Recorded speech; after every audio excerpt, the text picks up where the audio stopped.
Greetings to all our valued clients. Welcome to GCapeX Prime Analysis and Education YouTube channel. This is Alan Hong, market analyst of GCapeX Prime. I'm gonna share my daily analysis for Friday, 28th of July in this video. So first of all, let's review the major market movement.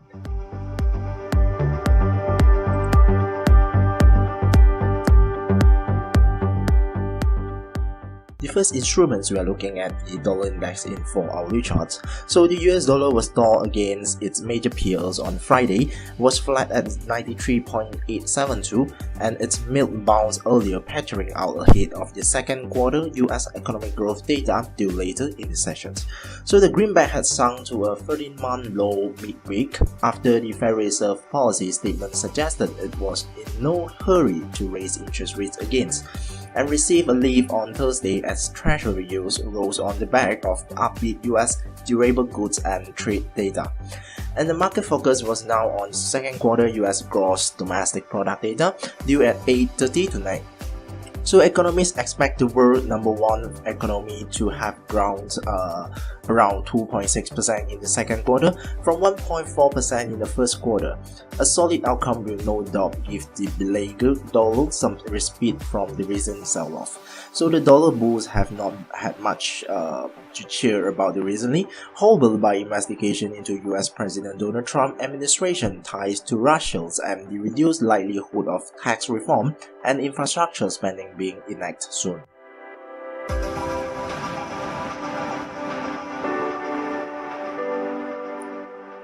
Meanwhile, the common currency was last up 0.1% at 1.1689 and it had fallen about 0.5% overnight, when it was knocked off a 2.5-year high of 1.1777, and the euro was on track to rise 0.2% on the week. So the euro is one of the currencies that has benefited from the expectations that the European Central Bank will begin phasing out its monetary easing sooner rather than later. It has gained roughly 11% against the dollar so far this year.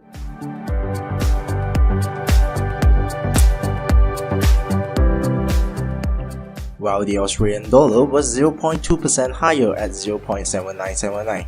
So the Aussie has advanced strongly as the dollar floundered through most of the week and soaring to a 26-month high of 0.8066 on Thursday. A higher price of commodities like copper and iron ore have also supported the currency.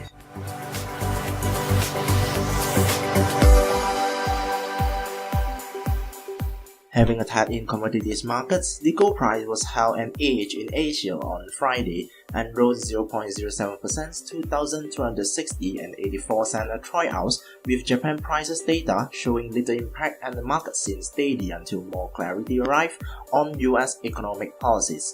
So in Japan, the household spending jumps 2.3% in June month-on-month, compared to a 0.6% rise since, and seen while it rose 1.5% at an annual pace compared to a gain of 0.6% expected. The unemployment rate dipped to 2.8% from 3.1% in May. And overnight, the gold price traded higher on Thursday, shrugging off a rebound in the dollar as investors continue to pile into the precious metal amid the expectation that the Federal Reserve could keep the interest rate low for longer than initially anticipated.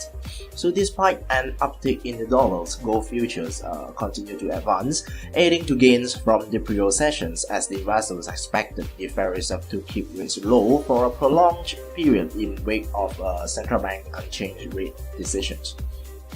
So as was widely expected, the Federal Reserve stood pat on interest rate Wednesday and keeping its benchmark rate in a target range of 1% to 1.25% while expressing concern about the slowdown in inflation. This was pushing the dollar to 14-month lows. So the dollar recovered, however, after economic reports showed durable goods order for June topped expectations, offsetting a larger than expected rise in the initial jobless claim. So the US Department of Labor reported Thursday that the initial jobless claim rose by more than expected to 244,000 in the week ended July 23, and missing forecast of a 7,000 decline. So in a separate report, core durable goods orders rose by 6.5% in June. The Commerce Department said it on Thursday, and reflecting a sharp jump in orders for the transportation equipment. So the dollar-dominated assets such as gold are sensitive to move in the dollar.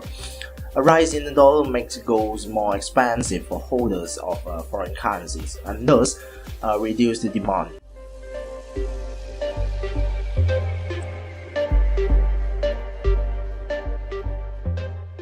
As for the oil price, the West Texas Intermediate oil price in 4-hourly charts showing us that it gave up the early gains in Asia on Friday and fell 10 cents to $48.99 a barrel, with rig count figures from the US and further signals on demand expected to be main driver of wheels now swinging back to the market rebalance.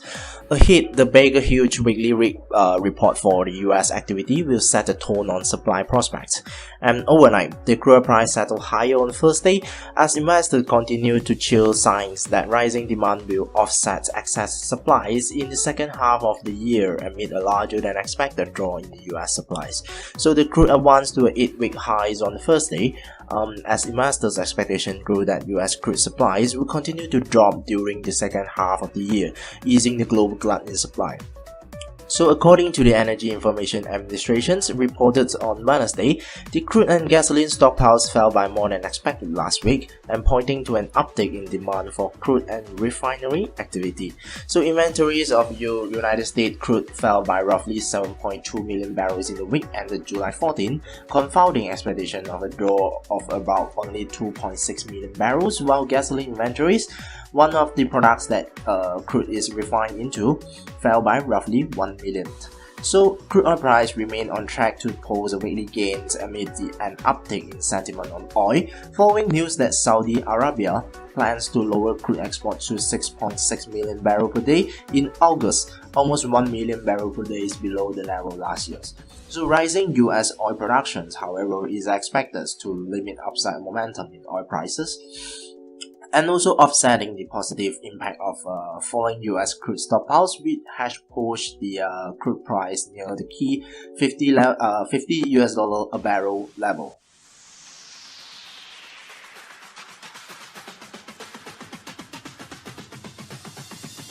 So now we're gonna review the highlighted economic data that released on yesterday, as well as the today's focus economic data and events.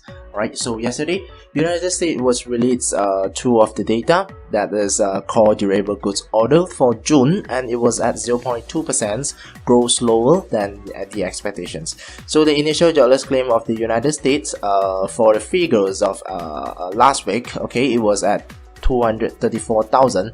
Alright, so it was slightly lower than the expectation, so it considers the positive sign for the US economy. Alright, so as for today, investor was focused on the second quarter GDP of United States, which will be released at 8:30 tonight, okay, as well as the GDP from Canada as for the month of May, and it is expected to remain the same at 0.2%. So the last data tonight will be the US Baker Hughes oil rig count, which expects to set the tone for the supply level of the crude oil in United States.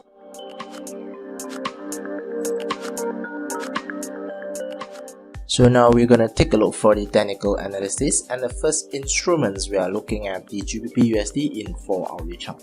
So the pair GBP USD is remain traded in an uptrend. It was retraced back and currently hovering around 1.3075. Alright, so closure above 1.3090 signal to move further higher, and the target we can refer at 1.31500.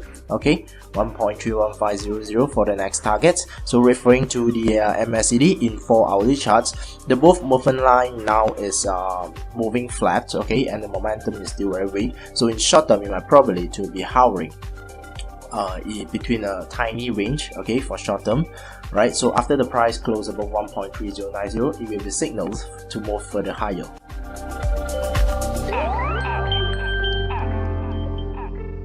As for the single currency, the Euro USD pair in 1 hourly charts is remain traded in an uptrend, and currently is hovering around 1.1700, but the price is still close below 1.17000. So a closure above 1.17000 will suggest that to move further higher, and the target we can refer to 1.17500. Okay, referring to the MACD, supporting for the statement as well, with the both movement line now is expanding and pointing upwards, and come with, in addition with the upward momentums. Okay, we stood at the above the level of 0.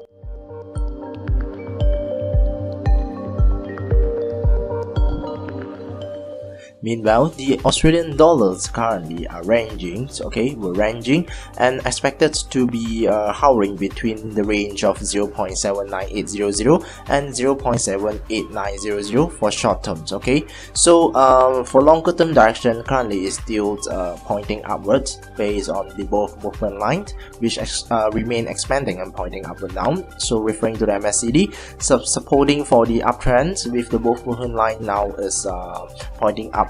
Okay, although the momentum is decreasing, so in short term it might probably to be ranging, okay, in a tiny range. For longer term direction, it is expected to move further higher.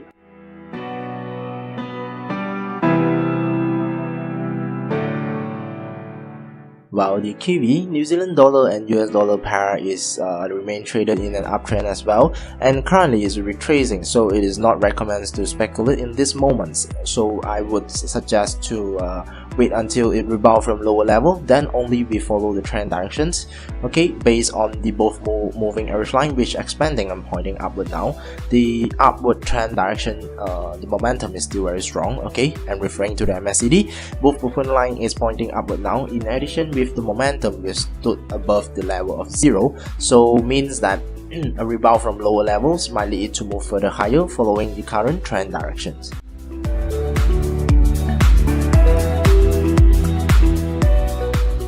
As for the Japanese yen, it was currently traded as a downtrend, so a closure below 110.600 suggested to move further lower, and the next target we can refer to 110.000. So referring to the MACD in 4 hourly chart, both movement line is expanding and pointing downward, although the momentum for it to move further lower is still very weak. Okay, so we should wait until the price closes below 110.600, then only we speculate for a short sell position.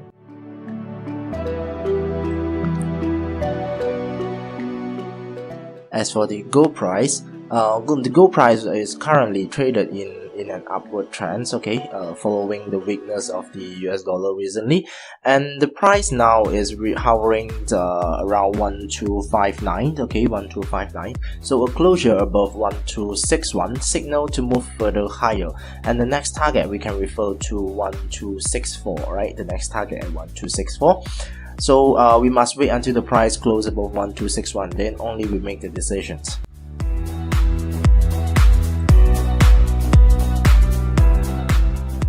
As for the oil price, the momentum of oil price remains strong, so currently it remain traded as an uptrend based on the both moving average line which expanding and pointing upward now. So it is expected to move further higher after the price closure above 49.1, okay, so which will provide a signal to move further higher, and the next target we can refer to $50 a barrel. That's all for my analysis to date. Please don't forget to subscribe to our YouTube channel by clicking the GCapEx Prime logo on the screens in order to follow our updated analysis and education video. Thank you for watching. GKFX, your global trading partner.